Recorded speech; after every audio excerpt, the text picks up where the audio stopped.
तो चलिए हम सुनते हैं मेरी कहानी का सेकंड पार्ट, जिसका टाइटल है तुम मेरी बेटी नहीं। एक बार मैं कपड़े धो रही थी मशीन में। गलती से दीपिका के वाइट कुर्ते पर मेरे लाल रंग के कुर्ते का रंग बैठ गया। मैं देख नहीं पाई। उस दिन दीपिका ने बहुत हंगामा किया था। मैंने कहा भी कि आपको नई कुर्ती ऐसे ही लाकर दे दूंगी, लेकिन उसने मेरी बहुत इंसल्ट की। माँ, देख रही हो, भाई तो पागल हो गया है जो इसे बहू बना के लाया है। पता नहीं कौन सा काला जादू की है भाई पर, तभी तो आज तक एक औलाद नहीं जन पाई ये बांझ। देखना, बांझ ही रहेगी। मेरे सब्र का बांध आज टूट चुका था। बस दीपिका, बहुत बोल ली तुम खुद औरत हो के ऐसा कह रही हो। कितनी घटिया सोच है तुम्हारी। शायद इसलिए अपने घर में टिक नहीं पाई। इतना कहा ही था कि दीपिका के हाथ से एक तमाचा मुझे पड़ने ही वाला था, लेकिन मेरी सास ने उसका हाथ पकड़ लिया। तेरा दिमाग खराब हो गया दीपिका, तेरे से उम्र और पद दोनों में बड़ी है ये। काश मम्मी जी आपने ये पहले कहा होता। तू बांझ ही रहेगी अंबर। बस दीपिका, बहुत हो गया। अंबर ने हर बार मुझे तुम्हारी असलियत बतानी चाहिए, लेकिन मैं नकारता गया। अनिकेत ने आज सब देख लिया और सुन लिया था, जिसे मैं कब से उन्हें बताना चाहती थी। भगवान का लाख लाख शुक्र था कि सही समय पर ये घर आए, क्योंकि इन्हें आज बुखार हो गया था। क्या तमाशा बना रखा है तुमने दीपिका, तुम्हें शर्म नहीं आती? और माँ, तुमको आज ही ये ज्ञान की बातें याद आई कि उम्र और पद में ये बड़ी है। बड़े होने का क्या सम्मान मिला इसे, क्या फ़ायदा हुआ है आज तक इसे इस घर की बहू बनने का? जब से आई है तब से बर्दाश्त ही तो कर रही है। दीपिका की अपनी गलती से उसका घर टूटा है। जीजा जी तो कई बार लेने आए थे, लेकिन इस लड़की ने एक न सुनी उनकी, और इसके कारनामे आप सबको पता है। बस कर बेटा, तेरी बहन है ये। मैं मानती हूँ इससे गलती हुई है, लेकिन गलती? माँ, ये पाप है। इस लड़की ने मेरा घर बर्बाद कर दिया। मैंने तुम्हारा घर बर्बाद किया भाई? इस औरत ने किया। एक औलाद तो दे ना सकी इस घर को, बांझ कहीं के। चटाक, एक आवाज आई और मैं अंदर से हिल गई। अनिकेत ने शायद आज पहली बार दीपिका पर हाथ उठाया था। उस दिन से मेरे और ससुराल वालों के बीच कभी न भरने वाली एक खाई बन गई। अनिकेत ने अपना ट्रांसफ़र दूसरी जगह करवा लिया और हम चले गए। शादी को 4 साल हो चुके थे, लेकिन मेरी औलाद नहीं थी। और एक दिन मैं चक्कर खा के गिर गई। डॉक्टर से चेकअप कराने के बाद पता चला कि मैं प्रेग्नेंट हूँ। वो दिन मैं कभी नहीं भूल सकती। और जल्दी ही नव्या मेरी गोद में आ गई। कितनी खुश थी उस दिन मैं। कुछ समय अब निकल चुका था। एक दिन अचानक खबर मिली कि दीपिका छत से गिर गई थी। सर पर बहुत चोट आई थी। दिमाग ने जाने से साफ इनकार कर दिया, लेकिन दिल ने इंसानियत की याद दिलाई। अगर मैं भी उसके जैसे बन जाती तो उसमें और मुझ में क्या फ़र्क रहता। हम पहुँचे, लेकिन बहुत देर हो चुकी थी।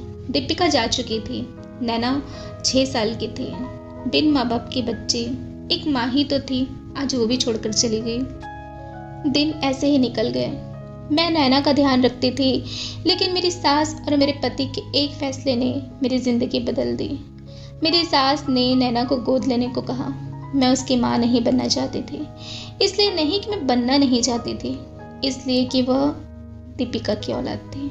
उसकी माँ ने मेरे साथ जो भी किया, मैं उसे भूल नहीं सकती थी। कैसे भूल जाऊं? इंसान हूँ, मशीन नहीं। दीपिका ने मुझे कभी जीने नहीं दिया, और फिर हुआ वही जो अनिकेत चाहते थे। सास ससुर बूढ़े हो चुके थे। ना वो हमारे साथ रहना चाहते थे, ना ही वो नैना की परवरिश कर सकते थे। मैंने कई दफ़ा उन्हें अपने साथ चलने को कहा, लेकिन हर बार जवाब ना ही मिलता। वो मेरे साथ रहना ही नहीं चाहते थे। शायद अनिकेत से प्यार करने की कीमत मुझे हर बार चुकानी पड़ी थी। मैंने खामोशी से नैना को गोद तो ले लिया, लेकिन उसकी माँ से मैं आज भी नफरत करती थी। और नैना भी थी तो दीपिका की ही औलाद। अंबर, आ जाओ, खाना आ गया है। अनिकेत ने मुझे आवाज़ दी। मेरी आंखों में आंसुओं का समंदर था। सैलाब उमड़ रहा था आंसुओं का। कितनी आसानी से सबने कह दिया भूल जाओ, लेकिन क्या ये वाकई मुमकिन था? खाना खाकर हम वापस घर की तरफ निकल पड़े। घर पहुंच चुके थे। नव्या को उसकी नानी के घर छोड़ा था मैंने। माँ वहीं थी। मैंने माँ को नैना के बारे में घर पहुंचकर सब बता दिया, और ये भी कि मैं उसे कभी माँ का प्यार नहीं दे सकती। माँ खामोशी से मेरी बात सुन रही थी। अंबर, बेटा मैं समझ सकती हूँ कि तुमने कितना अपमान सहा है दीपिका का। उसने तुम्हारे साथ जो भी किया उसकी गवाह खुद मैं भी हूँ। लेकिन बेटा इस बच्ची का क्या कसूर? ये तो अब अनाथ हो गई। इसके ना तो दादा दादी ने अपने पास रखा, न नाना नानी ने। ये कहाँ जाएगी अगर तू भी ऐसा कहेगी? मैं मानती हूँ अतीत को भुलाना आसान नहीं, लेकिन बेटा। माँ कुछ कह पाते इससे पहले ही मैं उठ के चली गई। सोचा नहीं था कि माँ भी अनिकेत के फैसले का साथ देंगी। मैंने नव्या को पुचकारा, प्यार किया। काफ़ी दिन हो गए थे उसे गले लगाए। माँ ने बहुत अच्छी तरह उसका ख्याल रखा था। वहीं नैना मुझे दूर से देख रही थी। वो भी माँ कहकर मुझसे आके लिपट गई तो मैंने उसे धक्का मार दिया। मुझसे दूर रहो नैना, समझी? उस छोटे बच्चे को मैंने ऐसे धुतकार दिया जैसे मैं उसे जानती ही नहीं। वो रोते हुए बाहर चली गई। मैंने नव्या को गोद में लिया और उसके साथ सो गई। आँख खुली तो देखा नैना मेरे बाजू में सो रही थी। कितनी मासूम थी वो, लेकिन अचानक ही उसके सोने के तरीके से मुझे दीपिका याद आ गई। वो पूरी तरह उसी की जैसे दिखती थी और दीपिका के मरने के बाद भी वो मौजूद थी नैना के रूप में। और फिर मुझे नैना से नफरत होने लगी। समय ने अपनी गति बनाई रखी। मैं नव्या के लिए सब कुछ करती, उसका बर्थडे मनाती, उसके लिए गिफ्ट लाती, उसे वो हर चीज़ देती जो उसे चाहिए था। वहीं नैना के साथ ऐसा व्यवहार करती जैसे वो मेरे घर में रहती ही नहीं है, वो मौजूद ही नहीं है। कई दफ़ा अनिकेत से लड़ाई भी हुई, माँ से भी। सबने मुझे बहुत समझाया, लेकिन मैं भूलने को तैयार नहीं थी। अतीत को पकड़ी बैठी थी मैं। समय के साथ नैना ने भी यह स्वीकार कर लिया कि मैं उसे अपनी बेटी नहीं मान सकती। दिन गुजर रहे थे।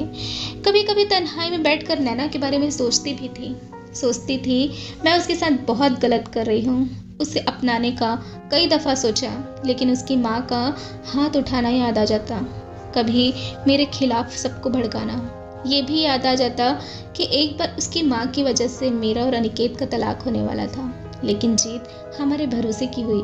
और यही सब सोच के नैना को अपनाने से मैं पीछे हट जाती। तो ये था मेरी कहानी का सेकंड पार्ट।